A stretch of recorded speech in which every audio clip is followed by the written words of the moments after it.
Bonjour, j'espère que vous allez bien. Cette nouvelle vidéo consiste à vous expliquer Cinema 4D et c'est la toute première vidéo de la formation. Et dans cette vidéo, je vais vous expliquer l'interface. Parce que avant de débuter un logiciel, il faut d'abord maîtriser son interface, quel que soit le logiciel.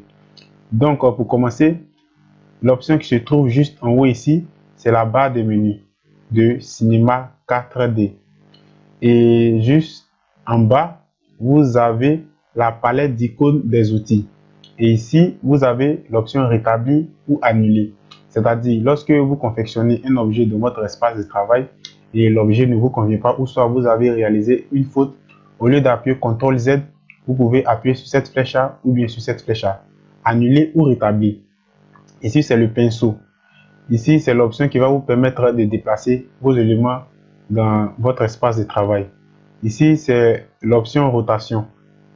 Vous devez comprendre cette option-là comme ça. Ici, c'est votre repère. Tout l'élément qui se trouve juste ici, c'est-à-dire de X jusqu'au cube qui se trouve à côté du repère ici, représente vos repères. Ici, c'est l'option qui va vous permettre de réaliser vos rendus, comme dans d'autres logiciels d'architecture. Ici, c'est un cube. Ici, c'est la plume. Ici, c'est l'option subdivision. Ici, c'est un élément dans lequel où il se trouve plusieurs éléments qui vont vous permettre de réaliser beaucoup de trucs sur votre espace de travail de Cinema 4D. Par exemple, lorsque vous allez cliquer ici, vous allez retrouver vraiment beaucoup d'éléments. Et comme je l'ai dit, cette vidéo va consister d'abord à vous expliquer l'interface et au fur et à mesure qu'on va progresser ensemble, vous allez comprendre vraiment beaucoup de choses. Beaucoup de choses du moins. Ici, c'est le sol. Ici, c'est la caméra. Ici, c'est l'éclairage, c'est-à-dire la lumière. Ici, c'est la palette d'icônes des modes. Donc, lorsque vous cherchez la palette d'icônes des modes, voilà l'option qui se présente juste ici. Ici, c'est votre espace de travail.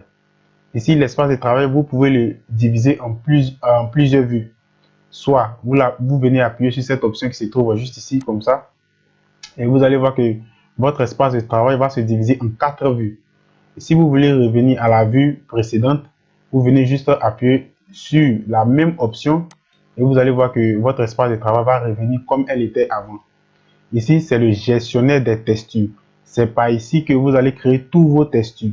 Et vous allez voir ici Create, Edit, Texture. Vous pouvez voir juste ici. Ici, c'est le timeline.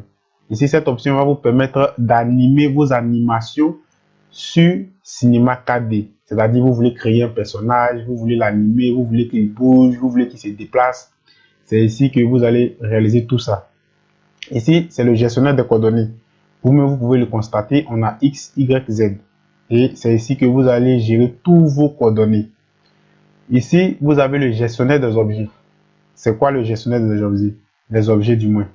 Lorsque vous introduisez un objet ici, c'est ici que vous allez le gérer. Donc ici, on l'appelle le gestionnaire des objets.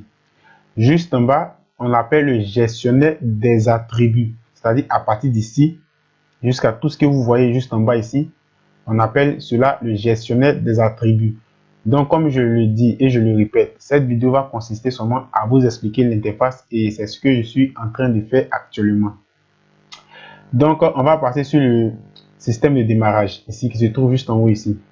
Lorsqu'on clique sur le système de démarrage, vous allez voir animer beaucoup d'options qui sont incluses dans le système de démarrage.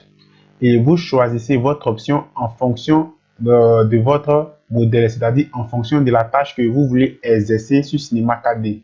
Je m'explique. Par exemple, lorsque vous voulez animer peut-être un personnage ou bien réaliser un montage vidéo, même beaucoup de trucs, c'est ici l'option ici que vous devez appuyer Animate. Vous appuyez sur Animate et automatiquement, vous allez voir que votre espace de travail va se répartir vraiment en beaucoup d'éléments.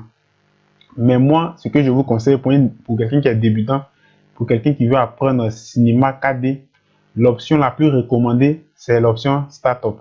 Elle regroupe pratiquement tout. C'est l'option la plus complète. Elle est vraiment complète que c'est celle-là qui est recommandée pour toute personne désirant commencer Cinema 4D avant de passer à autre chose. Et vous allez voir, vous venez ici, vous appuyez, et vous allez voir cette option qui se trouve juste ici.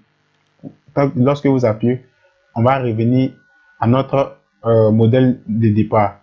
Donc, si tu es intéressé par l'animation, si tu es intéressé par la 2D, si tu es intéressé par la 3D, si tu es intéressé par tout ce qui est en rapport aussi avec le logiciel d'architecture, l'informatique, tu es le bienvenu ou tu es la bienvenue sur ma chaîne. Donc, sur ma chaîne, je publie 5 vidéos par semaine, 3 qui sont en rapport avec les logiciels d'architecture et 2 autres pour d'autres contenus. Donc, sur ce, je vais vous dire à la prochaine pour une autre vidéo et que Dieu vous bénisse. Ciao.